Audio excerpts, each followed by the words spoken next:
So the good news is I only have 8 slides. I think I'm 6 in, so I only have a couple left. I wanted to give a couple of examples of customers. One of them is, I think just down the road here, a company called BrainShark. Anybody familiar with BrainShark? Anybody here from BrainShark? Good. I can make stuff up then.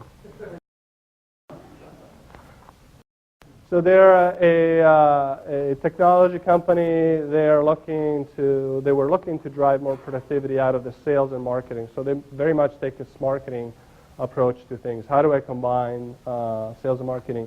And you can see kind of what they were talking about, relevance of alerts, executive connections, a lot of the stuff that I was just talking about. You can see pipeline increase. You can see 320% ROI. I have one story in my mind, which I heard from David, who's the EVP of Sales and Marketing. The story said, they were targeting a large $5 billion a year media company that they wanted to make a customer of theirs. They found a connection through our application, but this person would not even respond to the connection. And then on Twitter, they found that that same person had tweeted about being able to communicate with customers, and BrainShark has a communication technology. That relevant email that got the attention of this person finally turned this prospect into a $120,000 a year customer of recurring revenue. David says it would have never happened if they had not seen that interaction on Twitter. It would have never happened if they had not bombed the field, so to speak, ahead of time with the connection that they had found through one of their customers, I believe. So it takes a lot of work to get the big deals done or the little deals done. And the question is, what are you providing to your sales organization to make it easier for them to do that work and being more efficient in doing so? I talked about SuccessFactors again, a very interesting company. They are a SaaS company. They're a publicly traded SaaS company. They are the fastest growing SaaS company that's publicly traded, so faster than Salesforce.com, faster than NetSuite. And they are a sales engine. That company is a sales machine. It is unbelievable. One of the things that they do is they're very aggressive, again, in killing kittens on an outbound basis.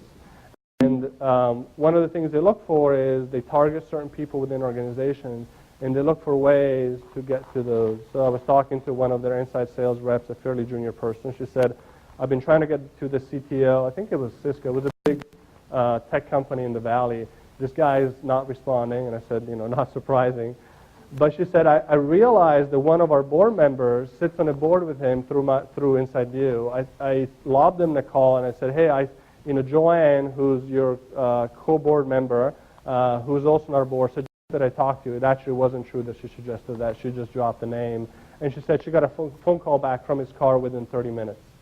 That's the difference between lots and lots of activities, throwing spaghetti on the wall and hoping it sticks, i.e. cold calling, versus very targeted, very relevant outreaches. Sometimes one thing yields more than 100 activities. So don't let your salespeople become comfortable with activity for the sake of activity. I know that we all like to do that and feel like we're busy.